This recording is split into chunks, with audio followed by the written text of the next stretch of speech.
Ukrainian President Volodymyr Zelensky is now warning that Russian forces now control some 20% of his country as the Kremlin makes a major push to claim the Donbas region. CNN's Melissa Bell is standing by live for us. She's in Odessa, Ukraine for us. She's got details. Melissa, I understand fierce fighting continues right now in the east where Russia is attempting to encircle Ukrainian defenders. What's the latest? Really, that part of the country, Wolf, where it had concentrated its manpower, its firepower, still sending more equipment up that way these last few days, that appears to be bearing its fruit. Not just Severodonetsk, but other cities, we're told by Ukrainian armed forces, that are under severe attack, and particularly Bakhmut, that important city for Ukrainian supply lines. Elsewhere, Ukraine is mounting a counteroffensive down in Kherson, but it is a line now very difficult, of course, to work out what's going to happen next on 20% of the country, Wolf, that part of Ukraine beyond our reach. We were hearing from President Zelensky earlier today saying some 200,000 children, he says, have been taken from Ukraine. Difficult for us to say. We have no access to that part of the country.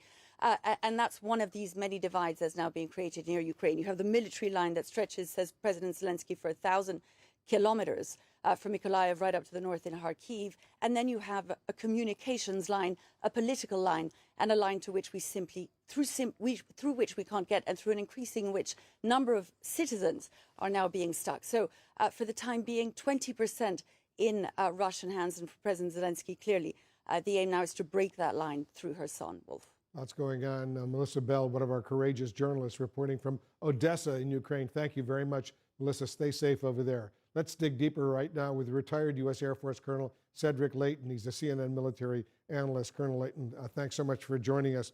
Where exactly are these lines of control, as they're called tonight, with Russia now holding, what, about a fifth of the country? Is that right? That's right, Wolf. A fifth of the country. It's about the size of Mississippi is the territory that the Russians control in Ukraine. So if we look at the map here, what we are seeing is an area that goes from Kharkiv down this way, all the way toward Kherson.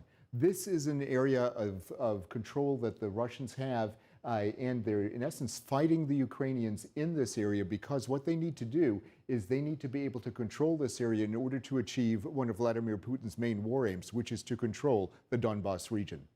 Let's talk a little bit about this key city, Severodonetsk. Tell us about why it's so important right now, what's going on there. So this is critical, Wolf, because Severodonetsk is really the key point. It's right here, right in this part of the Luhansk region. The Luhansk region is the northern part of the Donbas area. The only part that the Ukrainians control of this area is this part right here, that is right around Severodonetsk and just north of the town of Popasna. What this means is that in Severodonetsk, this critical junction is one of the areas where the Ukrainians are going to need to either keep this, if they want to keep this controlled, but the other problem that they have is it's very easy for the Russians to cut them off at this particular point. If the Russians do that, the Ukrainian forces here risk being surrounded, and that is going to be a huge problem for them. So what do you think the risk is of these Ukrainian troops being encircled there?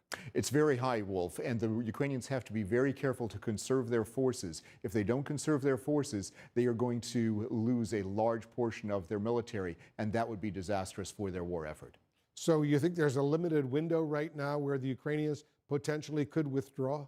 Yes, if they use these areas right in here, and if you take a look right through this area, they still have an open path back into the Ukrainian-controlled areas. If they do that, then they will have an opportunity to save that portion of their army. That's going to be critical. If they don't do that, they risk losing that army, and that, of course, would be a major blow for them. It certainly would be. Colonel Leighton, thanks for the explanation. Appreciate it very, very much.